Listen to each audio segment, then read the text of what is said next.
चलो वो सार्क तक बता दिए थे ना, कल मैप आसियान भी बता दिए थे। पीडीएफ नहीं मिला, पीडीएफ अभी डाल देंगे हम। तो चलिए अभी ध्यान से देखिए, पीडीएफ का फिलहाल तो जरूरत नहीं। एटलस देखें, ये एटलस आप लोग ले लीजिएगा। क्या नाम है इसका? Oxford school Atlas. 2 दिन टाइम मिलेगा, सैटरडे संडे आप इसे ले लेंगे। ऑक्सफोर्ड क्या है? School Atlas. कौन एटलस? School Atlas.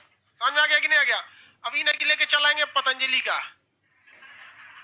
तो देखिए पतंजलि के एटलस में भी सब कुछ रहता है, बट पेज नंबर कुछ और रहेगा, हम बोलेंगे कुछ और आपका आ जाएगा कुछ और। ऑक्सफोर्ड स्कूल एटलस, समझ में आ गया? क्या नाम बोले हैं? School Atlas.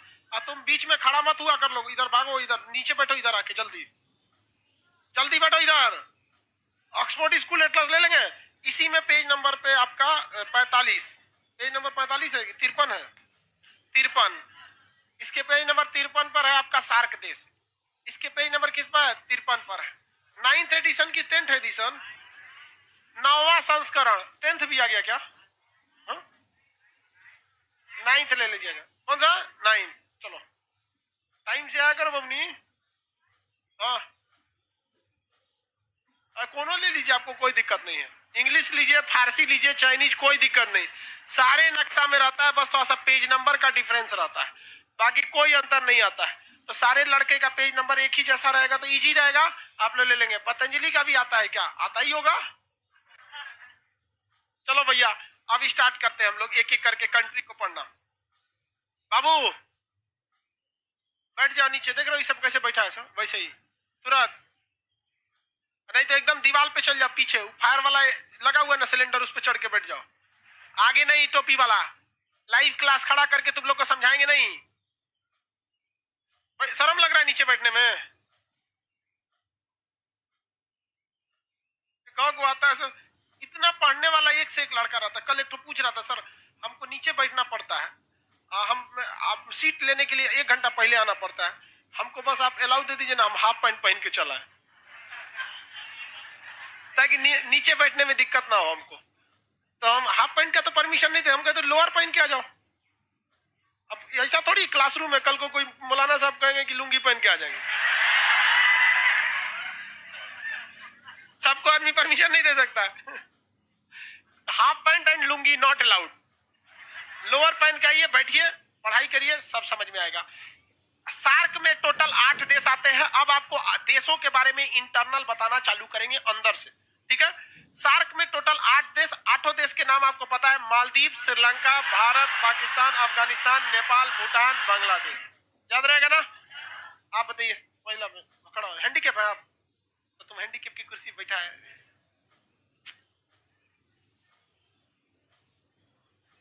या बताओ ये देश कौन है? मालदीव। कौन देश है? मालदीव। मालदीव समुद्र के किनारे बीचों बीच में स्थित एक द्वीप है। द्वीप है, कई सारे द्वीप है। ये एशिया में सबसे छोटे देश में है, ठीक है? इतना छोटा छोटा द्वीप है, और इसकी जो ऊंचाई है समुद्र के लेवल से, ये ऊंचाई महज 1.5 मीटर है। 1.5 मीटर का कहना का सेंस है कि जो फर्श पर आप लोग बैठे हैं और जो हम इतने ऊंचाई स्टेज पर, तो मेरा स्टेज केवल 1.5 मीटर ऊंचा है। अगर समुद्र का पानी 1.5 मीटर ऊंचा उठ गया तो मालदीव को डूबने से कोई नहीं बचा सकता है। मालदीव कि ये जो फिलहाल स्थिति है 1.5 मीटर की वजह से, इतना ज्यादा इसने पर्यटन का काम कर दिया है कि यहाँ पे लोग अपने घर में अगर घर वहां पे रेस्टोरेंट बना दिया है खूब अच्छा समुद्र के किनारे, तो ऐसे रहिएगा ना तो बेड आपका कहाँ रहेगा? ऊपर, और नीचे तो सीधे किस में जाएंगे? समुद्र में। अब गहरा नहीं है, समुद्र की गहराई अचानक नदी की तरह नहीं होती कि हचाक से चल जाएंगे, कुछ दूर तक जाइएगा तब धीरे धीरे होता है। तो पर्यटन के लिए जो है ये मालदीव बहुत ही बेहतरीन है। मालदीव की राजधानी क्या है? माले। मालदीव की राजधानी माले। इसका समुद्र तल से ऊंचाई में है 1.5 मीटर। अब इसकी स्ट्रेटेजिक वैल्यू समझते हैं। ये पर्यटन के लिए पूरी दुनिया में फेमस है, पर्यटक लोग जाते हैं, लेकिन हम लोग के लिए कितना अफसोस की बात है कि इसी के ऊपर जो है लक्षद्वीप, हम लोगों ने लक्षद्वीप को उतना अच्छा से नहीं सजा पाए ताकि लोग वहां घूम सके। हमारे यहाँ हीरो हीरोइन कहाँ जाते हैं घूमने? मालदीव। लक्षद्वीप हमारा अपना उतना अच्छा से नहीं घूमने जाते हैं। यहाँ पर मालदीव को फंसाने के चक्कर में पड़ गया चाइना। चाइना ने सोचा कि यहाँ अगर हम सेना का अड्डा ले लेते हैं, इसको कैसे भी अपने फेवर में ले लेते हैं मालदीव को, तो ये हम हमेशा यहाँ से भारत पर हम क्या कर सकते हैं, नजर बनाए रख सकते हैं। समझ में आ रहा है कि नहीं आ रहा है? तो इसने इसी हिसाब से मालदीव का माले बंदरगाह लेने के लिए पेशकश किया था। चीन की एक चाल है कि चीन के पास इतना पैसा है, इतना पैसा कि उसको वर्ल्ड बैंक ने जितना कर्जा दे रखा है उससे ज्यादा अकेले पैसा चाइना ने दे रखा है लोगों को। ये दुनिया को अपने डेथ ट्रैप में बिछाता है, कर्ज के जाल में। वो उसको पता है कि देश में कहां कहां करप्शन होती है और कौन कौन सी योजनाएं फेल हो जाती हैं। जैसे अगर बिहार में अगर कोई योजना आएगी, नहर योजना सक्सेस होगी, सब बाबू लोग खोट के रख जाएगा लोग। नल जल योजना नल जल योजना में टंकी घरे खोल के लेके चल जाएगा सर। भाई नल जल की जरूरत अच्छी बात है, बट वहां दीजिए जहां सूखा क्षेत्र है। अदरवाइज में नल जल की जरूरत बहुत ही ज्यादा नहीं है यहाँ पर टोटी लगाना हर जगह, क्योंकि बिहार की एक संस्कृति है ना, यहाँ किसी के दरवाजा खोल के खटखटा के अगर पानी मांगिएगा ना तो आराम से पिला देगा, बस कोरोना ना रहे कोरोना के समय भगा देगा, निकल गया।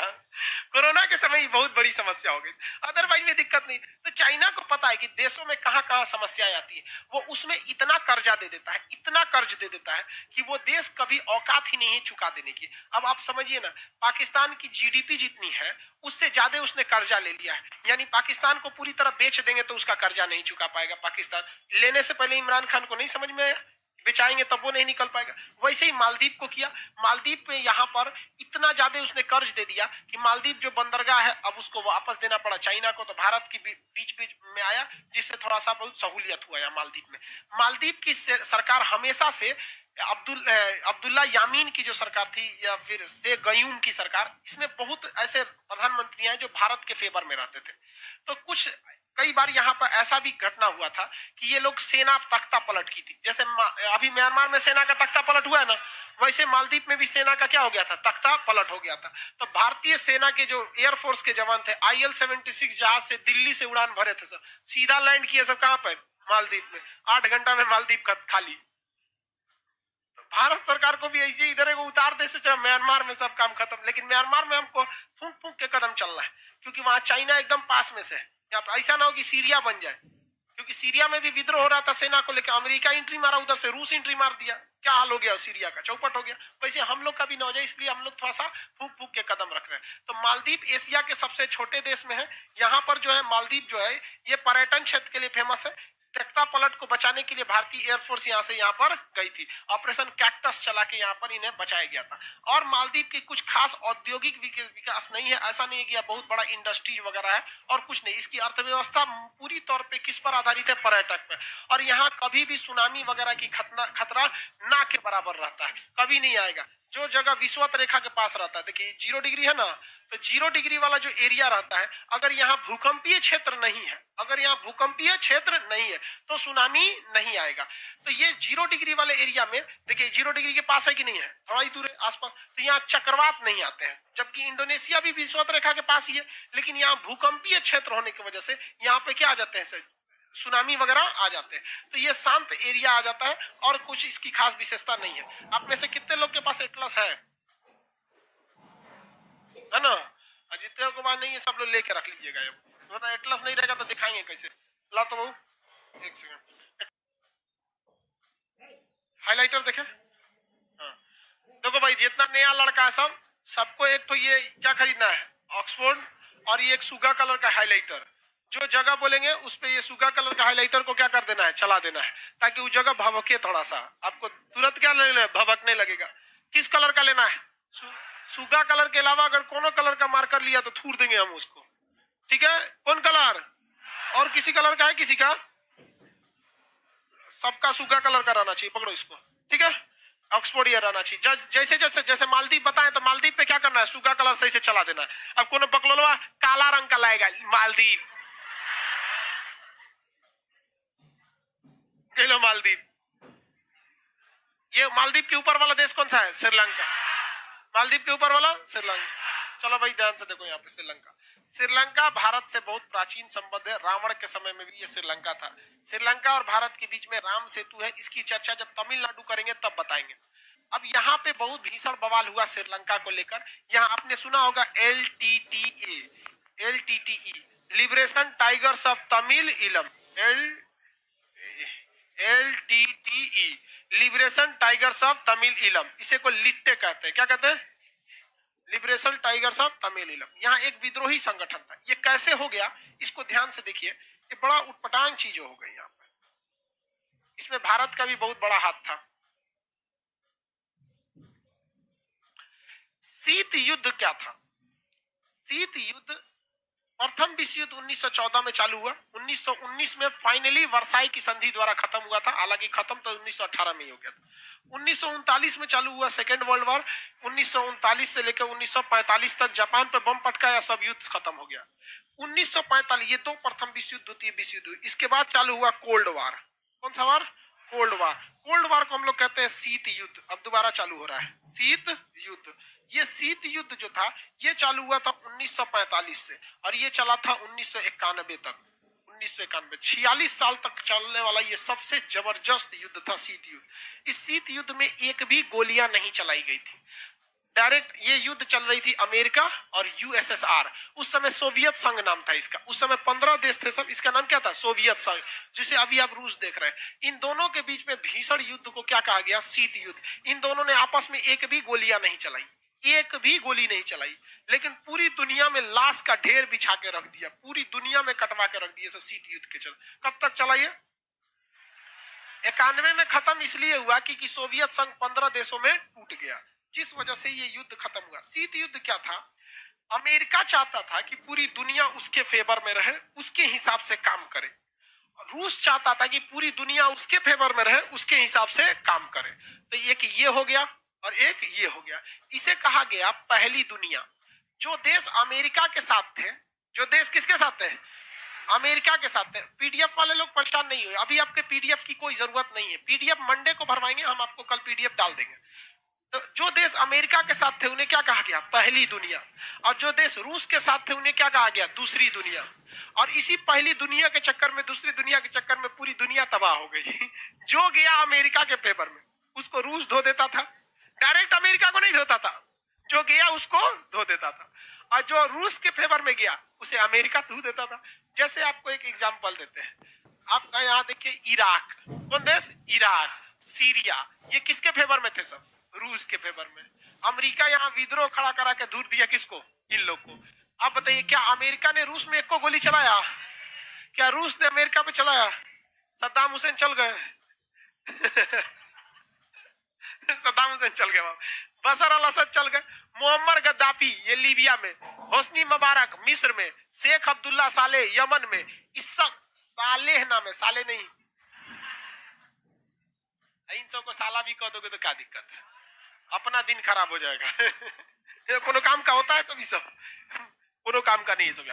तो पहली दुनिया किसे कहा गया? जो देश अमेरिका के फेवर में थे। दूसरी दुनिया किसे कहा गया? इसमें क्या हमें पहली दुनिया में जाना चाहिए कि दूसरी दुनिया में?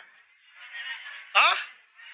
ये समस्या भारत के सामने थी उस समय जब देश आजाद हुआ था और अंग्रेज हमें अंधेरी गली के मुहाने पे छोड़ के चले गए थे, जहां पता ही नहीं था कि कैसे क्या चीज चलता है। हम लोग यहाँ तो राजतंत्र था, उसके बाद अंग्रेज आए, सब लोकतंत्र पता ही नहीं था। बहुत सारी चीजें सिखा के भी गए थे अंग्रेज, क्योंकि हम लोग को सुप्रीम कोर्ट की स्थापना नहीं करनी थी, सारा सिस्टम पहले से था, संसद क्या होता है सब पहले से था, तो हम लोग को तो मिल गया। लेकिन जवाहरलाल नेहरू के सामने सबसे समस्या थी, ये जवाहरलाल नेहरू के समय का सबसे अच्छा स्टेप था, गुट निरपेक्ष। क्या था? गुट निरपेक्ष। हम किसी दुनिया में नहीं रहेंगे, हम लोग एक अपनी दुनिया बसाएंगे। समझ आ गया कि नहीं? हम लोग क्या करेंगे? एक अलग दुनिया। अलगी दुनिया का नाम रह गया तीसरी दुनिया। कौन सा दुनिया? तीसरी दुनिया। इस तीसरी दुनिया में जवाहरलाल नेहरू अकेले पड़ गए थे, इसलिए उन्होंने क्या किया कि भारत से तो जवाहरलाल नेहरू ही नेतृत्व कर रहे थे। अब जैसे मान के चले विदेश में जाएंगे तो नरेंद्र मोदी बने भारत हो जाएगा। समझा रहा है कि नहीं? तो जवाहरलाल नेहरू यहां से किया। मिस्र को कहें कि देख भैया तू बर्बाद हो जाएगा, तू मेरे साथ है। और इंडोनेशिया को अपने साथ ले लिए और यूगोस्लाविया को अपने साथ ले लिए। 4 गो देश के प्रधानमंत्री। इसका नाम था अहमद, यहाँ के राजा का नाम क्या था? अहमद। यहाँ पे नेहरू, यहाँ पर मिस्र में कर्नल नासिर, इन्हीं के नाम पर नासिर झील है, कर्नल नासिर। और मार्शल टीटो, यहाँ पे कौन थे? Marshal Tito. 4 लोगों का ग्रुप बनाया। कौन सा ग्रुप? 4 लोग। याद रखिए भैया, गुट निरपेक्ष non aliasing movement, non aliasing movement 1961, non aliasing movement 1961, हम किसी भी गुट में नहीं है, इसे कहा गया गुट निरपेक्ष। कौन सा? गुट निरपेक्ष। गुट निरपेक्ष आंदोलन 1960 से 61 का सबसे बड़ा आंदोलन था। कब चालू किया गया? 60 से 61 के बीच में। गुट निरपेक्ष आंदोलन किसने चालू किया? जवाहरलाल नेहरू। इन्होंने कहा कि हम किसी भी गुट में नहीं रहेंगे क्योंकि गुट के चक्कर में हम बर्बाद हो जाएंगे। अब बताइए, अगर ये आंदोलन अकेले नेहरू चालू किए रहते तो दिक्कत हो जाता भाई, अकेले सबके निशाने पे हम आ जाते कि ढेर होशियार बन रहा है, क्या पता ब्रिटेन से आजाद होकर अमेरिका या फ्रांस रूस के गुलाम हो जाते, और हो जाते तो कोई बहुत बड़ा बात नहीं था। आज भी हम लोग रूस और अमेरिका के इतना पावरफुल थोड़े हैं, आज के वक्त में भी। उस वक्त की तो बातें छोड़ दीजिए। तो नॉन एलाइजिंग मूवमेंट चालू कर दिया गया, हम किसी भी गुट में नहीं है। इसे कहा गया तीसरी दुनिया। कौन सी दुनिया? तीसरी दुनिया। इसी को कहते हैं दक्षिणी दुनिया। कौन दुनिया? दक्षिणी दुनिया। इसी को कहते हैं विकासशील देश, कि अभी ये डेवलपिंग फेज में है। तो डेवलपिंग फेज होने की वजह से चक्कर पकड़ नहीं करना चाहिए। तो जवाहरलाल नेहरू ने क्या चालू कर दिया? गुट निरपेक्ष। और भारत किसी भी पक्ष में नहीं गया। लेकिन एक बात पता था भारत को कि हमेशा कोई ना कोई ऐसा शक्तिशाली आदमी से पहुंच बनाए रखो कि जरूरत पड़ने पे वो काम आ सके। तो चुपके से समझौता किससे हो गया था? रूस से, कि भैया हम लोग कभी कभी भाई भाई की तरह रहेंगे, लेकिन दुनिया के सामने क्या रहेंगे? गुट निरपेक्ष। हाथी के दांत दिखाने की और खाने की ओर। हम लोग किसमें थे? गुट निरपेक्ष। लेकिन रियल में किसके साथ थे? रूस के साथ। लेकिन हमारी नीति हमेशा स्वतंत्र रही थी। ऐसा नहीं था कि रूस ने जो बोल दिया हम वही करेंगे, हम लोग अपना सोच समझ के रखते थे। इस बीच में रूस के साथ एक दगाबाजी हो गई, प्रकृति ने धोखा दे दिया रूस को। रूस की सेना बहुत विशाल थी और प्रथम विश्व युद्ध में सबसे ज्यादा लात खाया था कोई तो रूस। और रूस का ऊपरी भाग समुद्र से पूरी तरह बर्फ से ढक जाता है। ये एरिया क्या हो जाता है? ढक जाता है बर्फ से। अब बर्फ से ढक जाने की वजह से इस एरिया से आप नौसेना नहीं ले जा सकते, और दूर की लड़ाई में जब भी काम आएगी तो नौसेना काम आएगी, एयरफोर्स काम नहीं आती है। आप खुद देखिए ना, फ्रांस है ना, फ्रांस और ये भारत है, यहाँ से राफेल जहाज आ रहा था तो दुबई में रुक के तेल भरा, और के बाद भारत में आया। डायरेक्ट आ जाए, आएंगे नहीं। और पायलट का हालत खराब हो गया, बाप रे बड़ी दूर से आ रहे हैं। दूर की लड़ाई में एयरफोर्स काम नहीं आती है, स्ट्राइक के काम में आती है एयरफोर्स। एयरफोर्स को पास में रखे रहिए, जहां लड़ाई हो रहा है ना वहां से 100-200 किलोमीटर दूर रखिए। अब मेन स्ट्राइक में तबातोड़ मार के चली जाती है, वो बढ़त देने का काम करती है एयरफोर्स। बड़ी लड़ाई में नहीं आएगी, मतलब आपको लगेगा दूर की लड़ाई में काम आ जाए तो नहीं आएगी। अब थल सेना वो तो जाएगी 3 महीना बाद। वहां पे कौन काम आता है? नौसेना। नौसेना की जहाजें इतनी बड़ी रहती हैं जिसका कोई हद नहीं। भाई एक पूरा का पूरा शहर बना रहता है उसमें। अब पूरी नौसेना की जहाजें क्या होती हैं? बहुत बड़ी होती हैं। नौसेना की जहाज में बैठिए, सारे लोग की नौसेना बैठेगी, नौसेना यहाँ ले आके अपनी जहाजें लगा देंगे सब लाइन से। उस जहाज के ऊपर दुनिया भर के एयरफोर्स रहेंगे, विमान वाहक पोत होते हैं ना, जहाजे के ऊपर लैंड कर जाते हैं। वहां से तोप टैंक मिसाइल मारते रहिए धड़ाधड़। ये एरिया खाली हो जाएगा तो जहाजिया किनारे ले आके थल सेना को उतार दीजिए। क्या कर लिए? उतार दीजिए थल सेना। इतना एरिया कब्जा होगा, थल सेना 1 महीना के अंदर एयरपोर्ट बना देगी। यहाँ से जहाज ले आके एयरपोर्ट में उतार दीजिए, ये एरिया मेरा हो गया। अब उधर से ना थूरा जाता है धीरे धीरे। तो दूर की लड़ाई में हमेशा कौन काम आएगा? नौसेना। और नौसेना रूस की फंस गई ऊपर बर्फ में फंस गई। और जबकि अमेरिका की नौसेना यहाँ से यहाँ खोपड़िया पे जा सकती थी, यहाँ से मार देती। अब का रूस का ले भाई साहब, अब तो हमको इधर से आना पड़ेगा, इस एरिया से मारना पड़ेगा, बड़ी लंबा हो जाएगा, है कि नहीं? अमेरिका दिमाग लगाया कि इधर कहीं अगर हमको एक ऐसा सेना का अड्डा मिल जाए जहां से हम पता कर ले कि कितना जहाज निकली है सब इधर से, तो यहाँ हम पहले से तैयारी में बैठल रहे। आओ ससुरा, दूसरे के खेत में लड़ाई होगा, जीत गए तो वो फायदा, खेत जरल तो उसका, है कि नहीं? यहाँ पहुंचना ही नहीं देंगे, पहुंचे होगा। अब भारत और चीन के बीच में लड़ाई अगर जापान में हो तो क्या दिक्कत है? चलो लड़ते हैं वहां पे। यहाँ गलवान में हो गया इसलिए ना दिक्कत है। तो यही सोचा, इसलिए उसने सोचा कि क्या किया जाए, कौन से देश को पकड़े यहाँ पे जहां इजीली पकड़ा जा सकता है। तो मिल गया श्रीलंका। कौन देश? श्रीलंका।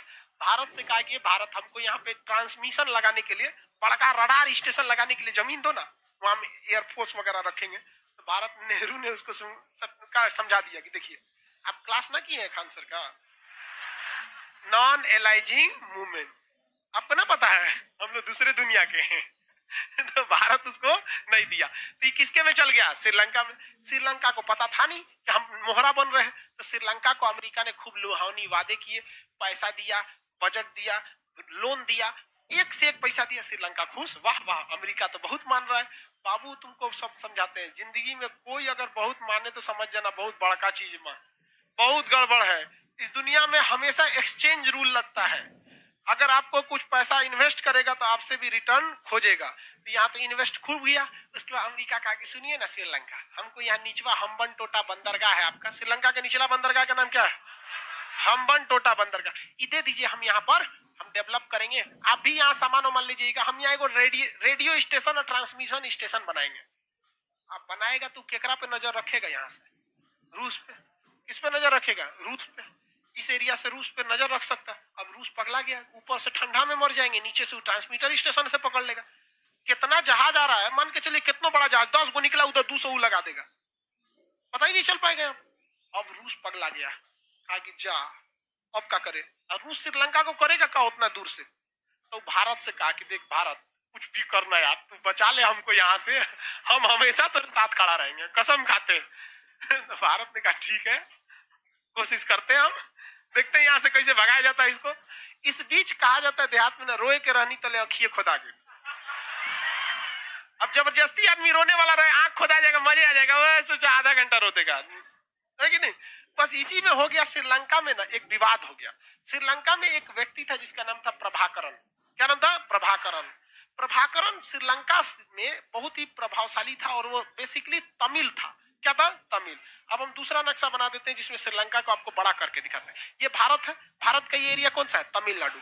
कौन जगह है? तमिल। इसके नीचे का ये एरिया कौन सा है? श्रीलंका। श्रीलंका का ये एरिया में तमिलों की संख्या बहुत ज्यादा थी। तमिलों की संख्या क्या थी? ज्यादा थी।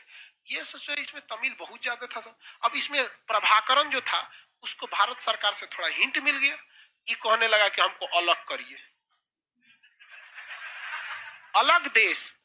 भाई साहब, ये दुनिया का पहला ऐसा आतंकवादी विद्रोही संगठन था। आतंकवादी संगठन वहां के लोग कहते हैं इसे, विद्रोही था एक तरह का, जिसकी खुद की एयरफोर्स थी। अब बताओ, भारत में नक्सलाइट है सबकी नहीं है, बंदूकें लेके ना घूमते हैं। क्या होगा जिस दिन एयरफोर्स लेके घूमेंगे, हेलीकॉप्टर लेके, हट जाओ इधर, खाली कर, धक धक धक धक धक, नक्सलाइट आए। सोचा हम लोग की सेना कभी इस तरह नहीं की है। अगर ये इस तरह करने लगे सब तो क्या होगा? इसके पास अपनी क्या थी? एयरफोर्स। अपनी नेवी खड़ा कर लिया, अपना हथियार पूरी तरह खड़ा कर लिया। सपोर्ट किधर से मिल रहा था? भारत। अब भारत किस उम्मीद में कर रहा था? रूस। एक बार अगर बचा लिए रूस को ना, तो जिंदगी भर रूस हमारे काम आएगा। आज भी रूस भारत के लिए खड़ा रहता है, देखते हैं कि नहीं? चाइना हो जाए, अमेरिका हो जाए, सबके लिए खड़ा रहता है, क्योंकि भाई दोस्ती निभाए थे हम लोग भी यहाँ पर। तो भारत सरकार ने भी बहुत हेल्प किया। ये हमारी सबसे बड़ी विदेश नीति में एक तरह से कहिए हमारे ऊपर भी दाग है। लेकिन हम आपको क्या बताएं, अंतरराष्ट्रीय संबंध में कोई किसी का दोस्त नहीं, कोई किसी का दुश्मन नहीं। हम लोगों ने क्या कर दिया? चढ़ा दिया यहाँ पर इन लोग को, प्रभाकरण को। अब ये लगा थूरने यहाँ पर लोगों को, इतना जघन्य अपराध करने लगे सब ये सब, कि यहाँ के सिंघली बौद्ध जो थे या जो श्रीलंका के मेन लोग थे, वो लोग ससुरा धागे तक AK-47 लेके मारने लगा सब ये। और इन्होंने कहा कि ये एरिया हमारा है, LTTE, liberation tigers of Tamil इलम। इनका खुद का झंडा था, उसमें बाघ बना था। टाइगर है तो क्या बना रहेगा? बाघ। तो लिबरेशन टाइगर्स ऑफ तमिल इलम विद्रोही संगठन किसने बना दिया? प्रभाकर। किसने बना दिया? प्रभाकर। प्रभाकर नहीं, प्रभाकरण। क्या बनाया? प्रभाकरण। प्रभाकरण। प्रभाकरण ने इसने चालू कर दिया। इतना भयानक विद्रोह हुआ कि श्रीलंका सरकार पागल हो गई, पूरी तरह से क्या हो गई? पागल हो गई। अब भारत सरकार ने भी नहीं सोचा था कि इतना खतरनाक कांड करेगा। ये यहां से बढ़ते बढ़ते ज्यादातर श्रीलंका के एरिया पे कब्जा कर लिया। लो, अब ऐसा लगने लगा कि जैसे ये खुद अलग देश नहीं मांग रहे हैं, श्रीलंका को अलग कर देंगे, लो तुम जाओ उधर। अब भीषण बवाल हो गया। श्रीलंका भी धीरे धीरे समझ रहा था कि आखिर मैटर क्या है। श्रीलंका भारत से कहा कि भाई आप ये लिट्टे को प्लीज समझाइए, ऐसा नहीं होना चाहिए, हम आप जो कहेंगे हम आपकी बात मानेंगे। तो भारत का प्लानिंग क्या था बताइए? क्या जी? ये वाला आप बंद, यहाँ का ट्रांसमीटर स्टेशन क्या कीजिए? कैंसिल कर, हटाइए यहाँ से अमेरिका को, बाकी हम शांत करा देंगे। और भारत खुद चाहता था शांत कराना। रीजन क्या था कि ये एक बहुत दूरदर्शिता में देखेंगे तो खतरनाक हो सकता था खुद भारत के लिए। अगर वहां LTT सक्सेस हो जाती, अगर बाय द वे LTT क्या हो जाती? सक्सेस हो जाती, और वहां एक अलग देश बना लेते, तो आगे समझिए भारत के लिए क्या होता। ये तमिल वाले भी तमिल वालों का भी लगाव इनसे बहुत अच्छा खासा हो जाता है।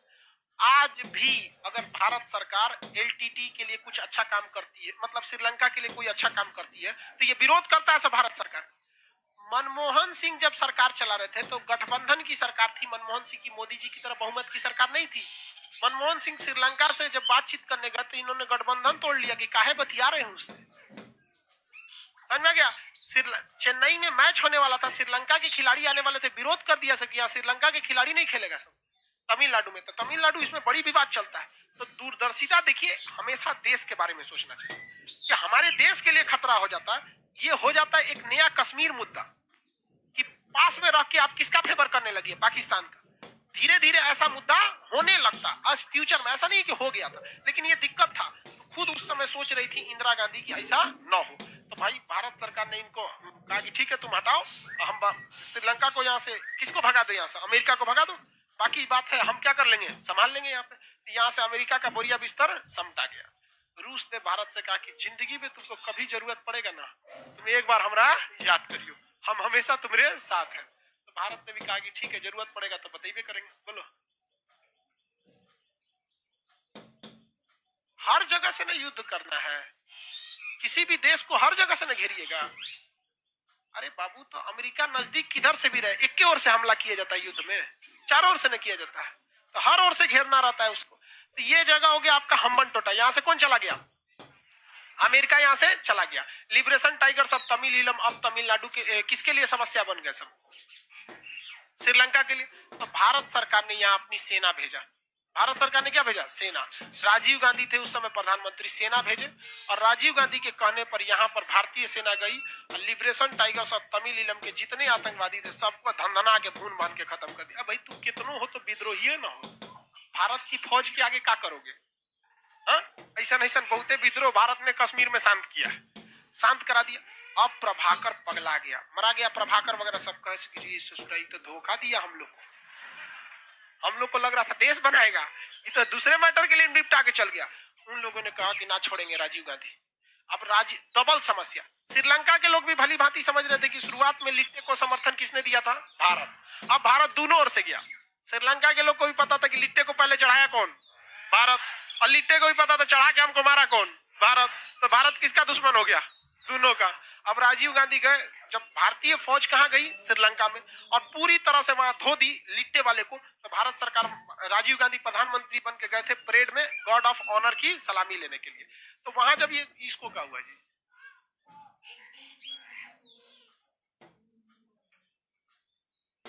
सीधा रहो, जब वहां गए थे राजीव गांधी सलामी लेने, तो श्रीलंका के सेना का एक जवान था। अब जब सलामी दिया जाता है ना बंदूक से इस तरह, तो उसमें गोली नहीं रहती। सलामी शस्त्र आप लोग एनसीसी वगैरह किए होंगे, तो इस तरह से सलामी शस्त्र होता है यहाँ पे। तो सलामी शस्त्र होता है ना, ये बगल शस्त्र, बाजू शस्त्र, फिर सलामी शस्त्र, तो ऐसे सलामी शस्त्र दिया जाता है। तो सलामी शस्त्र जब दिया गया था, ऐसे सलामी शस्त्र दिया था। और जब राजीव गांधी इधर से गुजरे ना, तो बॉट, बंदूक का पिछला भाग क्या होता, बॉट मारा था, कंधा टूट गया था राजीव गांधी, श्रीलंका वाला। और इधर से तो श्रीलंका से तो दुश्मनी हो ही गई थी, और इधर जो लिट्टे वाले थे सब, इन्होंने किसको टारगेट ले लिया, राजीव गांधी को। राजीव गांधी को बम से उड़वा दिया लिट्टे वालों ने। एक नलिनी नाम की महिला थी, अपने शरीर में बम बांध के आई, राजीव गांधी के पैर छूने गई, अब उसमें बम बना हुआ था, अपने साथे उड़ा दी, चिथड़ा उड़ा दी। समझ में गया कि नहीं। मद्रास में वैसे में उस समय चेन्नई का नाम क्या था, मद्रास वगैरह, बहुत भीषण उनकी जान चली गई। तो आप बताइए भाई, द्वितीय जो शीत युद्ध चल रहा था वो किसके किसके बीच, अमेरिका। इसमें रूस, ये श्रीलंका सोचा कि हम किसकी दुनिया का हिस्सा हो जाए, पहली दुनिया। आधा लोग को साफ कर दिए सर लिट्टे वाले ने, और लिट्टे को साफ कर दिया भारत सर। इधर हमारे राजीव गांधी भी चल गए। बताइए, शीत युद्ध में अमेरिका और रूस के बीच एक भी गोली चली, और श्रीलंका में लाश बिछ गया। अब भारत के सामने एक समस्या ये आ गई कि अमेरिका ससुरा हम लोग को टारगेट ले लिया कि तुम ही चोट्टा हटाया है यहाँ से। अब भारत सरकार भी टेंशन में आ गई है, हम तो इससे दोस्ती तो हो गया, लेकिन वो पागल थोड़ी है अमेरिका। अमेरिका क्या कहेगा, तो भारत से दुश्मनी ले लिया। अब कहा कि भारत तुमको भी नहीं छोड़ेंगे। इधर चीन खूब खुश हो गया, हाँ आओ आओ, हमारी सीधाने आ रहे थे ना, आओ। अब भारत की दुश्मनी किससे, अमेरिका की दुश्मनी किससे हो गई, भारत, चीन, रूस। अब भारत ने कहा, अमेरिका ने कहा कि छोड़ेंगे नहीं ये।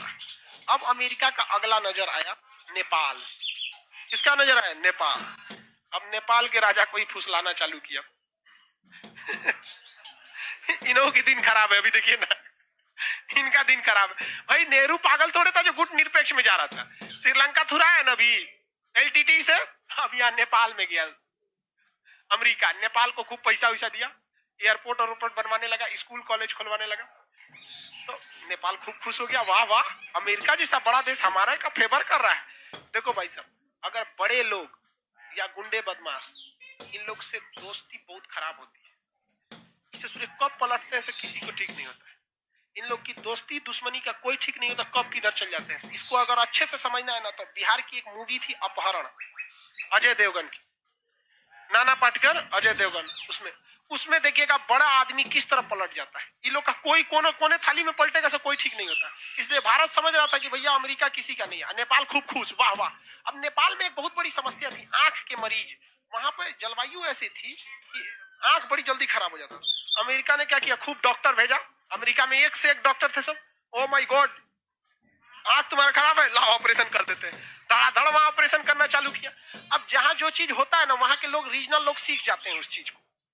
जैसे मान के चलिए कहीं पे कोई भी चीज का उत्पाद, जैसे मान के चलिए बिहार में ही लिट्टी बहुत ज्यादा बनता है, तो यहाँ हर आदमी को नॉर्मली पता है कि लिट्टी बनेगा कैसे, तो वहां आंख के डॉक्टर खूब आने लगे। और नेपाल के लोग भी सीखने लगे। आज भी नेपाल में आंख बड़ी अच्छा बनता है इनका आंख बना रहा था। उसके बाद नेपाल को खूब पैसा दिया, आंखों बना हुआ डॉक्टर भेजा, मेडिकल सुविधा दिया। उसके बाद अमेरिका कह रहा है कि सुनो नेपाल, एगो सेना का अड्डा दे दो।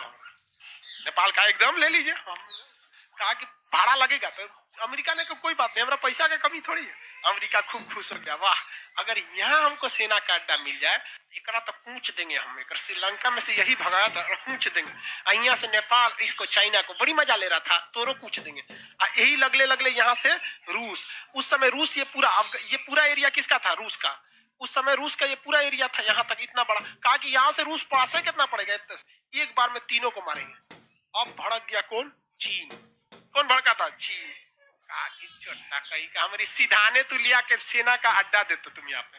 इसने कहा कि कैसे किया जाए, तो चीन इतिहास से बहुत सीखता है। उसने देखा भारत कैसे कैसे श्रीलंका में कांड किया था,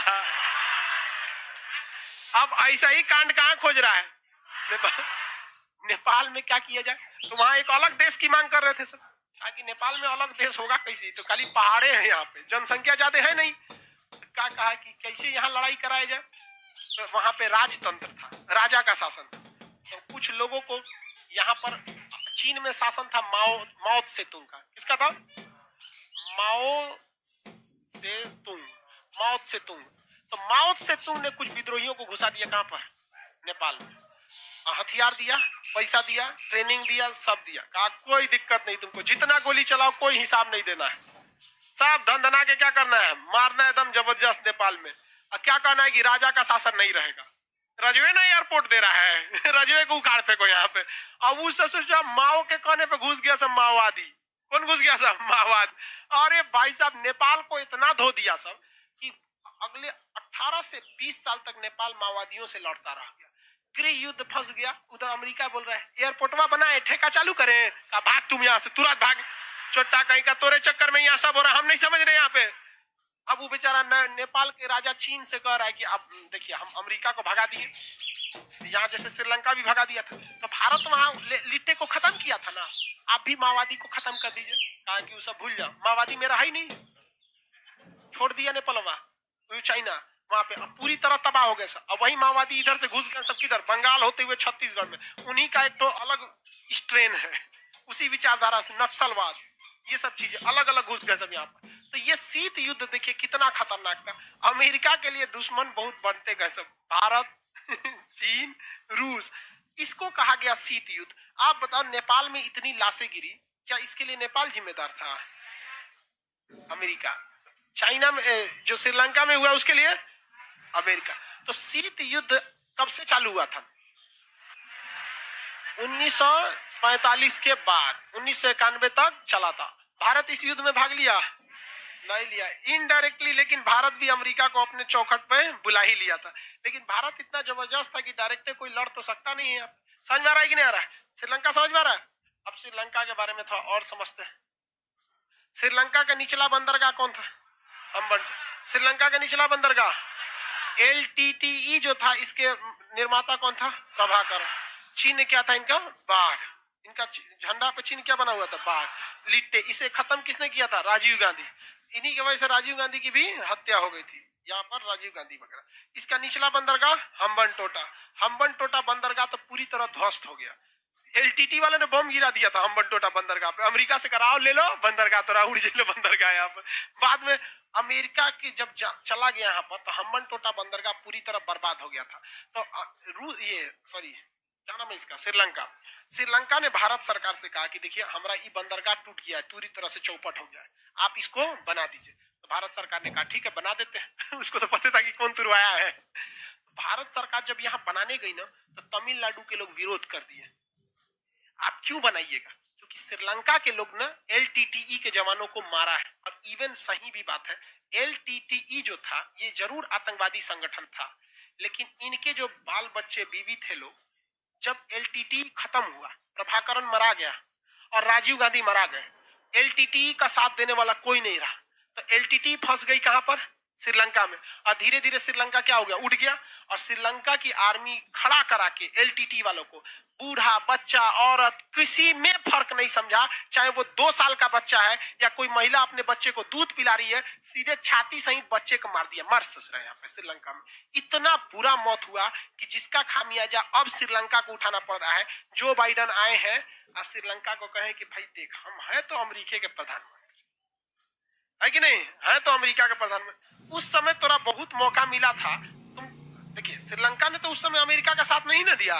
अब जो बाइडन ये मुद्दा उठा दिए हैं यूएन में, कहा उठा दिए हैं? यूएन में, कि श्रीलंका ने एलटीटी को मारने के बहाने किसे बर्बाद कर दिया, वहां पे मानव अधिकार का बहुत ज्यादा उल्लंघन किया। अब श्रीलंका परेशान है बेचारा, एक बार तो पिटाए एलटीटी से, एक बार पिटाए भारत से, अब जा रहे हैं यूएन में मुकदमा लड़ने।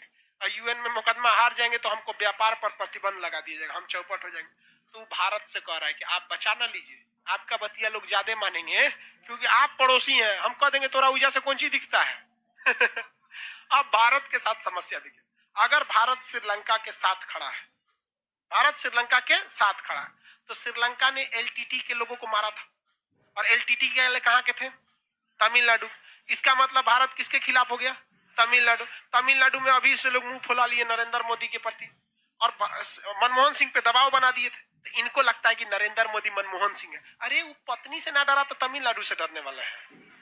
उन्होंने कह दिया कि देखिए आप राज्य हैं, सही है, आप राज्य की जिम्मेदारी हमारी है, लेकिन जब बात आएगी कि किसी देश को, पूरे भारत को खुश रखना है, कि एक राज्य को खुश रखना है, तो उस स्थिति में कितना भी कड़ा डिसीजन लेना रहे, हम देश के बारे में सोचेंगे। भारत सरकार श्रीलंका के लिए खड़ा हो गया है। रीजन समझिए क्या हो गया, कि भारत सरकार अगर यहाँ नहीं खड़ी होगी तो श्रीलंका जो है ये अपना बंदरगाह किसको दे रखा है? तमिलनाडु का ये हम्बन टोटा बंदरगाह चाइना को दे रखा। मनमोहन सिंह से श्रीलंका चिल्लाते रह गया कि आप हमारा बंदरगाह बना दीजिए, कौन सा? हम्बन टोटा। लेकिन तमिलनाडु के लोगों ने कहा कि ना ना मत बनाइएगा, हमारे लिट्टे वालों को मारा है यहाँ पर, तो भारत सरकार नहीं बनाया। अब चाइना ने इतना ना कर्जा दे दिया इस बंदरगाह के लिए कि इस बंदरगाह पर अब वहां पर चाइना का कब्जा है। अब आप बताओ, चाइना की नेवी तब यहां आ सकती है? अब हम लोग चाइना यहां मत देखिए, अब चाइना कहां है? यहां है। तब भारत सरकार ने डील किया है, किसे? श्रीलंका से, कि देख भैया यूएन में हम तोरा बचा सकते हैं, यूएन में हम बचा सकते हैं, एक के शर्त कि इस बंदरगाह पर चीन की नौसेना का एक को जहाज खड़ा नहीं होना चाहिए। वो अपन पानी वाला जहाज ले आए, बोरा अपना भर के ले आए, आटा चावल बेचे, इधर ले आके मोबाइल वोबाइल बेचे, लेकिन अपना प्लास्टिक का चावल अपना इधर प्लास्टिक का चावल बेचे, समझा गया, ये सब करे, लेकिन यहाँ नौसेना नहीं आना चाहिए। तो श्रीलंका इस बात पर रेडी हो रहा है मोदी जी के साथ कि आप हमको किस में बचा लीजिए? यूएन में। हम यहाँ पर चाइना की नौसेना आने ना देंगे, क्योंकि समस्या समझिए, अभी राम सेतु और श्रीलंका के बीच में एक राम सेतु है, राम सेतु, वो गहरा है ये नहीं है, उसमें से जहाज नहीं जा सकती है, पानी वाली जहाज। तो कहने के लिए हम लोग यहाँ श्रीलंका दिख रहा है, अगर हमको भारत के इधर से इधर जाना है तो इसमें से नहीं जा सकते, हमको कैसे जाना पड़ेगा? नीचे से जाना पड़ेगा इसे। यहाँ कौन बैठा है? चाइना। धो देगा कि बैठल रहेगा वहां पे? आइए आपको धो देगा, आप जाइएगा कैसे इधर से इधर? तो ये समझौता जो किया जा रहा है वो क्या सही है या नहीं है? लाइव वाला बता लो, इंटरनेशनल रिलेशन समझ में आ रहा है? तो श्रीलंका बहुत जबरदस्त चीज है। ऐसा छोटका छोटका देश ससुरा शकुनी होता है सब। केनियो चल जाता है सब वहां पे। अब वहां पे सरकार आई है, वो भारत चाइना के प्रति खेलती है। चाइना से कहेगी ये काम कीजिए ना, इतना हमको लोन दीजिए ना, तो चाइना कहता है ब्याज लगेगा। तो अच्छा ब्याज लेंगे, ठीक है छोड़ दीजिए, भारत से ले लेते हैं। अच्छा आ जाओ थोड़ा देते हैं। अब फिर भारत से आके कहेगा अगली बार लोन, सुनिए ना पैसा लोन है घट गया है, बिना ब्याज का दे देंगे, चाहे कम में ब्याज दीजिए। तो भारत कहेगा ऐसे कैसे होगा। अच्छा कोई बात नहीं, श्रीलंका चल जाते हैं चाइना। ये भारत गेम खेलता है सब भारत के प्रति, लेकिन क्या कीजिएगा, भारत सरकार को भी संभल के चलना है, क्योंकि हम दोस्त बदल सकते हैं, पड़ोसी नहीं बदल सकते हैं। दोस्त बहुत बाद में काम आते हैं, पड़ोसी काम में आते हैं। आपके घर में अगर कुछ हो जाता है, अभी कुछ सबसे पहले कौन काम आएगा, लेकिन लोग पड़ोसी से उठल रहता है।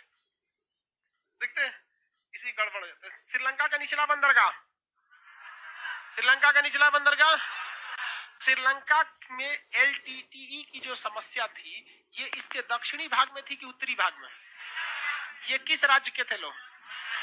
तमिलनाडु के ही थे। बहुत साल पहले ये जाके कहां बस चुके थे? श्रीलंका में जाकर बस गए थे। अभी के वक्त में श्रीलंका की सरकार, श्रीलंका की सेना दो लोगों के साथ बड़ी उटपटांग काम करती है। पहला कि जो तमिलनाडु के लोग हैं, तमिलनाडु के लोग के साथ वहां पे भेदभाव किया जाता है और वहां पर मुसलमानों के बुर्का पहनने पर रोक लगा दिया। समझ में आ गया? इसके लिए जिम्मेदार खुद वहां के मुस्लिम लोग हैं। देखिए, जब आपकी जहां पे सरकार नहीं है या जहां आपकी संख्या कम है, वहां आप कुछ नहीं कर सकते हैं, खाली माइक में लेके फ्राइडे के दिन चिल्ला लेंगे, कुछ इससे ज्यादा कुछ कर पाएंगे? अरे पंचर साटने की जिम्मेदारी अपने उठाया है, सब बकरी काटेगा। कोई बड़ा पोस्ट पे मिलता है आपको? नहीं। और उस पे से आतंकवादी बन के बुर्का पहन के बम फोड़ दिया। सरकार को मिल गया बहाना कि बुर्का में बम छुपाया कि AK-47 पते नहीं चलता है। समझ में आ गया? याद रखिएगा, अगर आप जहां पे भी कमजोर है ना, तो आपको एक गलती से आपको बहुत अच्छा से कुचा दिया जाएगा। यहाँ पर तो जा बम चला। समझ में आ गया कि नहीं आ गया? इनको कुछ समझ में नहीं आता है। मुसलमानों के सबसे बड़े पैगंबर थे मोहम्मद साहब। उन्होंने कहा था कि इस्लाम को तकलीफ केवल इस्लाम के लोग ही पहुंचाएंगे, दूसरा कोई नहीं पहुंचाएगा। अभी इनको लगता है काफिर गलत है। अरे सचुरा तो नहीं, तो खुदे अपना में देखना, यहाँ पे खुद अपने को चौपट कर लेगा। इस सब में कुछ मतलब इनको चौपट करने की जरूरत नहीं है। आप बताओ यार, बुर्का पहन के बम मार दिया, बैन लगा दिया, सुप्रीम कोर्ट में केस करेंगे वहां के मुस्लिम लोग कि नहीं ये हमारा संवैधानिक अधिकार है। सुप्रीम कोर्ट कहेगा कि भाई ये संवैधानिक अधिकार है, ठीक है, देश से बढ़का है नहीं ना, आप कैसे ले सकते हो? वहां पे सुरक्षा में वहां पे तब कह देगा एक काम करिए प्लास्टिक का पहनिए, तब आर पार दिखे। चौपट करके रख दिया। यहाँ पर दो लोगों के बहुत भयानक मुद्दा। एक और खतरनाक कांड किया था यहाँ पे कोविड-19 के जितने लोग थे सबका दाह संस्कार करवा दिया। मुस्लिम भी मर रहा था ना कोविड-19 से, ईसाई भी मर रहा था, तो दफनाने नहीं दे रहा था, जलाओ जलाओ जलाओ इसको जलाओ। यहाँ पे तो उटपटांग काम करेगा सब, तो यही सब हो ही जाता है। यहाँ पर तो बैन लगा दिया। यहाँ पे क्या करेगा चिल्ला के? वहां पे सरकार से नहीं ना लड़ सकते आपको। श्रीलंका का निचला बंदरगाह, श्रीलंका का ऊपर में कौन सी समस्या? LTTE। उस राज्य का नाम था जाफना। क्या नाम था? जाफना। श्रीलंका का ऊपरी भाग का नाम क्या था? जाफना। ये हम भारत बना दिए, बस इतना से समझिएगा कि ये तमिलनाडु है। टोटल भारत तो पढ़ा नहीं रहे अभी। अब ये नीचे ये जगह कौन सा है? राम सेतु। कौन जगह है? राम सेतु। इसे आदम ब्रिज कहते हैं मुसलमानों के हिसाब से और ईसाइयों के हिसाब से और यहूदियों के हिसाब से। धरती पर आने वाला पहला व्यक्ति आदम थे, जो इसी रास्ते गए थे, इसलिए उसका नाम आदम ब्रिज हो गया।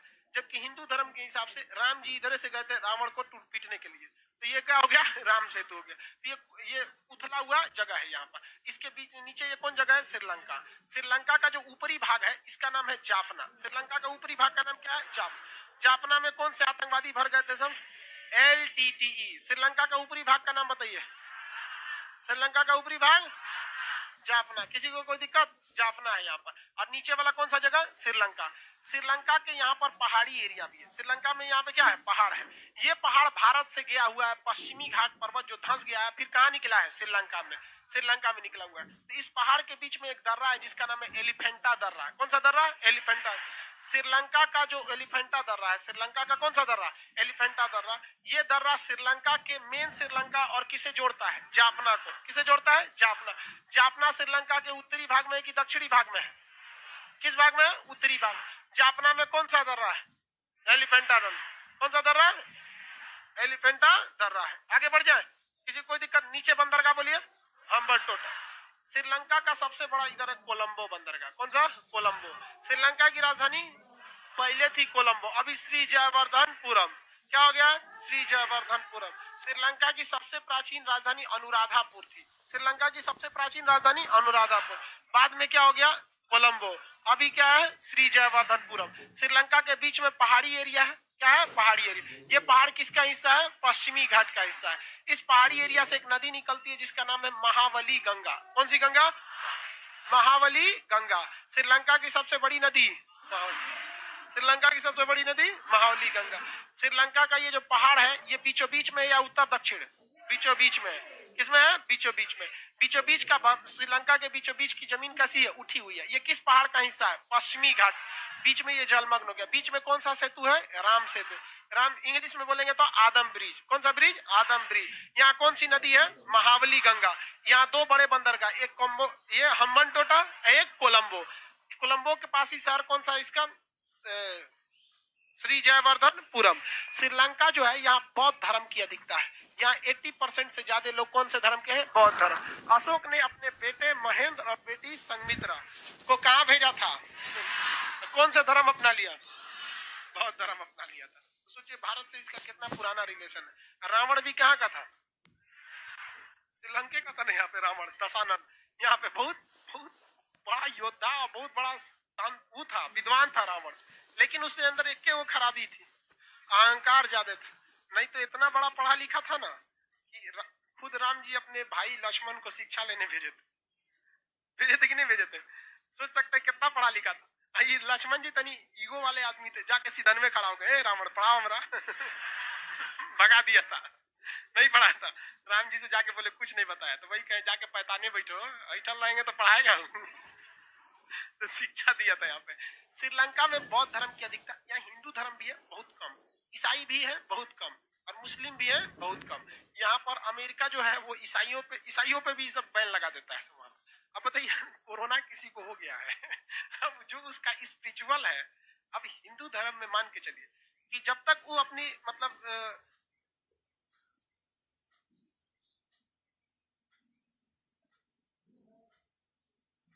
क्या बोलता है, रंगों में दौड़ता सारा लहू ईमान वाला है, मगर जालिम समझते हैं कि पाकिस्तान वाला है।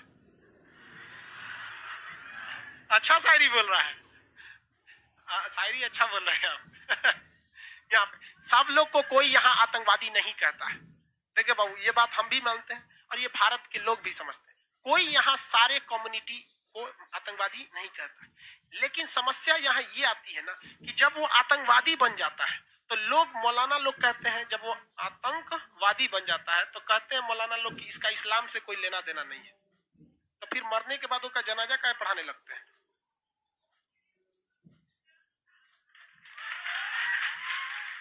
एक साथ दो दो चीजें कैसे चल सकती है? आपको अगर आप सहज स्वीकार कर लीजिए कि हमारे धर्म का था, स्वीकार कर लीजिए, यहाँ पे क्या दिक्कत है? यहाँ पे तो सबको कोई नहीं कहता है। और देखिए मेजोरिटी, देखिए यहाँ पर सीरिया में क्या हो रहा है, इसराइल, सीरिया हो गया, इराक हो गया, सबको कोई कहता है हमारा आतंकवादी? कोई कहता है? नहीं कहता। हम ही लेके खोलेंगे ये ले, क्या होगा? बोरा में जाएंगे। जैसे अजमल का साहब चल गया था वहां पे। चलिए ध्यान से देखिए, तो ये नीचे वाला बंदरगाह समझ गए। यहाँ ज्यादातर आबादी किस धर्म की है? बौद्ध। सिंघली बौद्ध कहा जाता है। कौन सा? सिंघली बौद्ध कहा जाता है। आगे बढ़े, यहाँ ये भी ब्रिटेन का गुलाम था, लेकिन ये भी ब्रिटेन से क्या हुआ? आजाद हो गया। जो जो देश ब्रिटेन के गुलाम थे उन्हें कॉमनवेल्थ कहा जाता है। क्या कहा जाता है? कॉमनवेल्थ के नाम से जाना जाता है। श्रीलंका भी किसका हिस्सा था? कॉमनवेल्थ का। यहाँ चाय का उत्पादन ज्यादा नहीं होता है, लेकिन ये लोग चाय पीना प्रीफर नहीं करते हैं। इस वजह से ये अपने यहाँ जितनी चाय पत्ती होती है सब क्या कर देते हैं? एक्सपोर्ट कर देते हैं। और भारत के लोग चाय राक्षस की तरह पीते हैं। भाई साहब, घर में घुसते सबसे पहले क्या करते हैं? चाय पीते। लोग घर में घुसते क्या कर देते हैं? चाय पीना चालू करते। तो हम लोग क्या, चाय बचता कहाँ है? पटने में देखिए ना चाय का कितना खपत है। पटना का लड़का को पास पैसा नहीं रहता है ना, हाफ चाय पीता है। अरे यार, नहीं हो पियोगे तो क्या दिक्कत है, लेकिन पिएगा वो। अब होटल वाला दे देता है, हाफ चाय दीजिए, हाफ चाय पी लेता है। सिचुएशन समझता है। चाय की भी कई वेराइटी यहाँ पाई जाएगी। कोनो अगिए में गैली में डाल के बना रहा है, कोई कैसे। तो हम लोग क्या, चाय होता है, बट उस चाय को हम लोग क्या कर देते हैं? खत्म कर देते हैं। चाय में थीन पाया जाता है। क्या पाया जाता है? थीन। और कॉफी में कैफीन पाया जाता है। ये केमिस्ट्री का टॉपिक है। ये श्रीलंका समझ में आ गया? श्रीलंका के बीचों बीच में पाया जाने वाला पर्वत किस पर्वत का हिस्सा है? पश्चिमी घाट का। इस पर्वत से कौन सी नदी निकलती है? श्रीलंका की सबसे लंबी नदी है धौली गंगा। श्रीलंका का निचला बंदरगाह, ये बंदरगाह। श्रीलंका की राजधानी श्रीजयवर्धनपुरम। श्रीलंका का ऊपरी भाग जाफना। जाफना में कौन सा आतंकवादी संघ? LTT, liberation tigers of Tamil इलम। तमिल इलम। श्रीलंका प्रथम दुनिया का कि दूसरी दुनिया का? पहली दुनिया। श्रीलंका कौन सी दुनिया का था? पहली दुनिया का देश था। किस देश का था? पहली दुनिया का देश। जब पिटाया ना तो तीसरी दुनिया का हो गया। अभी किस दुनिया का है? तीसरी दुनिया का है। भारत किस दुनिया का था? तीसरी दुनिया का। पाकिस्तान पहली दुनिया का। पाकिस्तान पहली दुनिया का इसलिए बन गया कि अमेरिका का साथ रहेगा तो भारत उसको नहीं छूरेगा। लेकिन वो बेवकूफ, उसको पता नहीं था कि भारत पहले से समझौता किससे करके बैठा है। अगर पाकिस्तान को भारत में झगड़ा हो गया तो पाकिस्तान को बचाने कौन आएगा? अमेरिका। और भारत को बचाने पहले कौन पहुंचेगा? देखिए दिमाग किसका तेज था। एक बार हुआ था तो रूस पहुंच गया और अमेरिका नहीं पहुंच पाया। इसको आप आगे का क्लास मंडे को करेंगे आप।